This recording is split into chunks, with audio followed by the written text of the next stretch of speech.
जम्मू कश्मीर की सियासत में एक बड़ा ज़लज़ला आया हुआ है।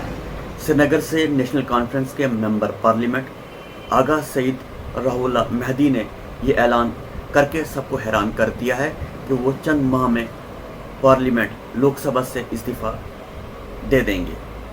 आगा राहुल्ला ने अपने इस बड़े फैसले के साथ चंद अहम शर्तें और तजवीज़ भी रखी हैं। चंद माह का वक्त उन्होंने मांगा है। इन्होंने कहा कि वो फ़ौरन इस्तीफ़ा नहीं दे रहे हैं, बल्कि इन्होंने अपने जदोजहद और मौक़िफ़ के लिए कुछ माह का वक्त मुकर्रर किया है। इस्तीफ़े से यानी वापसी का शर्त भी रखा है।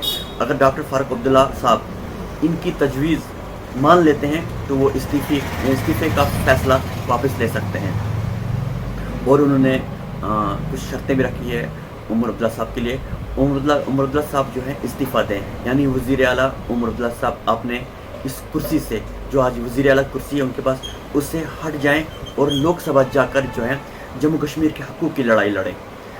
दूसरा शर्त जो है वादों की पासदारी करें, यानी जो Jammu Kashmir national conference party है उनने जो आवाम के साथ वादे किए हैं वो पूरे किए जाएँ। अगर हम बात करें, आगा राहुल्ला का कहना है कि ये इनके ज़मीर का फ़ैसला है। आप अब देखना ये होगा कि नेशनल कॉन्फ्रेंस की आला क़यादत इनके इस धमाकेदार ऐलान का क्या जवाब देती है। यानी कल MP आगा राहुल्ला महदी साहब कश्मीर न्यूज़ सर्विस को, KNS को और कश्मीर ऑब्जर्वर रिपोर्टर को अपना बयान दे रहे थे कि वो कुछ माह के बाद जो है अपना इस्तीफ़ा पेश करेंगे। और उन्होंने CM उमर अब्दुल्ला साहब को कहा है कि वो कुछ शर्तें पूरी कर, जब हमने आपको पहले बोला। आप इस वीडियो में सुन सकते हैं उनके वो बयान। मैंने कश्मीर न्यूज़ सर्विस यानी KNS से और कश्मीर ऑब्जर्वर से ये कॉपी वीडियो की है, आप तक जाने की कोशिश कर रहा हूँ कि इस वीडियो में जो है MP आगा राहुल्ला महदी साहब ने क्या कहा है।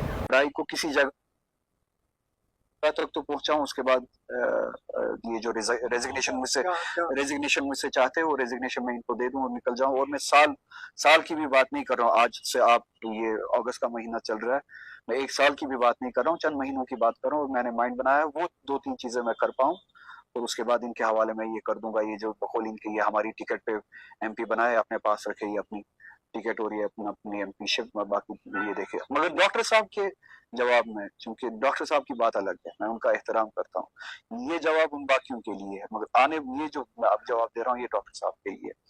डॉक्टर साहब की बात की जवाब में एहतरामन ये कहना चाहूंगा कि अगर वो चाहते हैं कि ये मामला सारा ठीक हो, ये सिर्फ मेरी जात के लिए नहीं है, उनकी जात के लिए नहीं, ये सारा मामला फिर जम्मू कश्मीर के हवाले से ठीक हो। जैसे कि मैंने कहा, ये 1,40,40,00,000 बच्चों के लिए ये ठीक हो, उसके लिए 2-3, मैं नहीं कहूंगा डॉक्टर साहब की शख्सियत के सामने ये एहतरामन ये नहीं कहूंगा कि मैं शर्त रखता हूँ, मैं सजेशन रखता हूँ, 2-3 सजेशन रखता हूँ।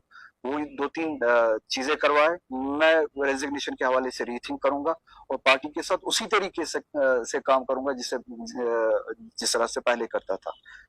पहली सजेशन ये है कि ये जो अभी का चीफ मिनिस्टर है, इसे कहे कि ये रिजाइन करे चीफ मिनिस्टर पोस्ट से। मैं रिजाइन करता हूँ मेंबर पार्लियामेंट से।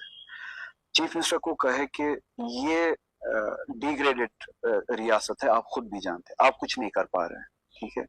आपने खुद कहा था कि मैं यूटी का चीफ मिनिस्टर नहीं बनना चाहता। अब आपने आप उस बात से पलटे, जो भी हो, आप यूनियन टेरिटरी के चीफ मिनिस्टर भी बने, जो भी हुए, अब आप खुद महसूस करते हैं कि आपके पास इख्तियारात नहीं है। तो आपके लिए भी और हम सब के लिए भी बेहतर होगा, जो राय मैंने पहले आपको दी थी वही राय आपको दोबारा देता हूँ। आप ये छोटी चीज छोड़ दीजिए, ये चीफ मिनिस्टर का पोस्ट आप छोड़ दीजिए। मैं मेंबर पार्लियामेंट से इस्तीफा देता हूँ, आप मेरी जगह से पार्लियामेंट के लिए इलेक्शन लड़िए।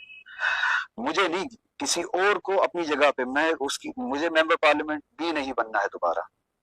मैं मेंबर पार्लियामेंट से इस्तीफा दे देता हूँ। चीफ मिनिस्टर आए, वो रिजाइन करे, मेंबर पार्लियामेंट बने, पार्लियामेंट में जाके यही लड़ाई लड़े जो मैं लड़ रहा हूँ, यही लॉबिंग करे जो मैं कर रहा हूँ। अगर मैं 5 अगस्त के दिन ये प्रोग्राम कर पाता हूँ जिसमें ये पार्टी साथ दे पाती है, ये तो उससे ज्यादा 10 गुना ज्यादा कर सकते हैं। और जो दिल्ली में लड़ाई होगी पार्टी उसका पूरा साथ दे।